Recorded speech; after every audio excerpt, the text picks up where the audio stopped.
Cinema ചെയ്തതിനൊക്കെ E D ride വരുന്ന കാലഘട്ടമാണ്. അത് സിനിമ ചെയ്തതിനൊക്കെ ഇ ഡി റൈഡ് വരുന്ന കാലഘട്ടമാണ്.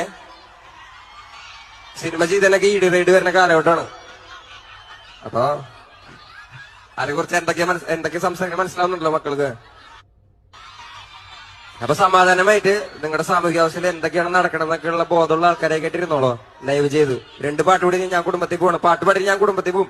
നിങ്ങൾ തന്നെ നോക്കിയോളോ. മനസ്സിലാവണ്ട? കോളേജിലൊക്കെ പോണ പിള്ളേരാണ്. ഭയങ്കര പൊളിറ്റിക്കലി അറിവുള്ള പിള്ളേരൊക്കെ ആയിട്ട് വളർന്നോളൂ പ്ലീസ്. കാരണം നിങ്ങൾ മാത്രമുള്ള ഇനി കാരണന്മാരെ കാണും പൊട്ടത്തരം കാണിച്ചിറങ്ങാണ്. നമ്മുടെ രാഷ്ട്രീയ സാഹചര്യങ്ങളൊക്കെ കാണണല്ലേ നിങ്ങൾ. എല്ലാ ദിവസവും വാർത്തയും ഒക്കെ വായിക്കുന്ന ആൾക്കാരല്ലേ. ഭയങ്കര അറിബോറാണ് പോയിക്കൊണ്ടിരിക്കുന്നത് മക്കളെ. നിങ്ങൾ മാത്രം ആകെ ഒരു ഹോപ്പുള്ളോ.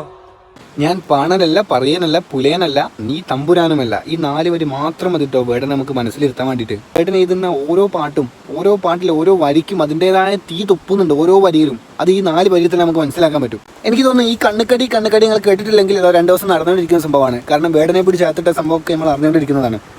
സംഭവം എന്താ വെച്ചാൽ ഞാൻ ഒരിക്കലും വേടനെ എന്താ പറയുക ഡ്രഗ്സ് യൂസ് ചെയ്തതിൽ ഞാൻ അവനെ പ്രോത്സാഹിപ്പിക്കൊന്നുമല്ല. സംഭവം എന്താണെന്ന് വെച്ചാൽ അതിനേക്കാളും തന്തയില്ലായ്മയും താഴ്ത്തലും കാണിക്കുന്ന കുറേ ടീംസ് ഇവിടെ ഉണ്ട്. ഇങ്ങനെയുള്ള ടീംസിനൊന്നും ആർക്കും ഇതുവരെ പൊക്കാൻ കഴിഞ്ഞിട്ടില്ല.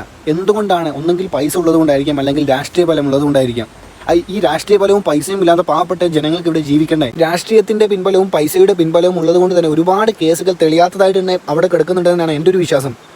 കാരണം അവർക്ക് പൈസ ഉണ്ട്, അല്ലെങ്കിൽ രാഷ്ട്രീയ ബലമുണ്ട്. അതുണ്ടെങ്കിൽ വേറെ ഒന്നും നോക്കേണ്ട ആവശ്യമില്ല. എന്തും യൂസ് ചെയ്യാം, അവരെയും കൊല്ലാം, എന്തും യൂസ് ചെയ്യാൻ പറ്റും. പക്ഷേ ഇവരുടെ പോലത്തെ മിഡിൽ ക്ലാസ് ടീമിന് എന്തെങ്കിലും യൂസ് ചെയ്താൽ അല്ലെങ്കിൽ എങ്ങനെയെങ്കിലും രക്ഷപ്പെടുന്നത് കണ്ടാൽ ഈ സാർമാർക്ക് അല്ലെങ്കിൽ ഇവരുടെ ടീംസിൽ ഉണ്ടാവുന്ന കണ്ണുകടി എന്നത് വല്ലാത്തൊരു സംഭവം തന്നെയാണ്. പിന്നെ വെച്ചാൽ ഞാൻ ഇതുവരെ വലിയ രീതിയിൽ വേടൻ്റെ ഫാനൊന്നല്ലായിരുന്നു. അവൻ്റെ പാട്ട് ഇഷ്ടമാണ്, അതുപോലെ തന്നെ അവൻ്റെ ശൈലികൾ എന്താണെന്ന് വെച്ചാൽ എന്താ പറയുക കരിമ്പുലി തന്നെയായിരുന്നു. അവൻ്റെ പേര് പോലെ തന്നെ വേടൻക്ക് ഒരു കരിമ്പുലി തന്നെയായിരുന്നു. അതൊക്കെ ബട്ട് എന്താണെന്ന് വെച്ചാൽ ഇപ്പം കഴിഞ്ഞ ദിവസമുള്ള വാർത്തയിലൂടെയാണ് നല്ല രീതിക്ക് അവന് അഡിക്റ്റ് ആയി പോയതും അവൻ്റെ കാര്യങ്ങൾ സെർച്ച് ചെയ്തത് അവനെക്കുറിച്ച് അറിയാൻ ശ്രമിച്ചതും. അല്ലാണ്ട് പാട്ട് ഇഷ്ടമായിരുന്നു അല്ലാണ്ട് ഇപ്പോഴാണ് അതിനെക്കുറിച്ച് കൂടുതൽ ഡീറ്റെയിൽസൊക്കെ ഞാൻ അറിഞ്ഞത്.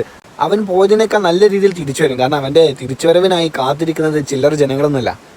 ഇനി നിങ്ങൾ ഇവനിൽ എന്ത് കേസുകൾ കെട്ടിച്ചുമത്തി ഇവനെ താഴ്ത്താൻ ശ്രമിച്ചാൽ ഇവൻ തായില്ല എന്നത് ഉറപ്പ് തരാൻ പറ്റും. കാരണം അത്രയ്ക്ക് അടിത്തട്ടിൽ നിന്ന് ഉയർന്നു വന്ന ഒരു വ്യക്തിയാണ് വേടൻ. ഇന്ന് കേരളത്തിൽ ഏറ്റവും ഫാൻ ബേസ് ഉള്ള ഒരു റാപ്പർ കൂടിയാണ്, ഒരു പാട്ടുകാരൻ്റെ കൂടിയാണ് വേടൻ എന്ന് പറയുന്നത്. ഓക്കെ.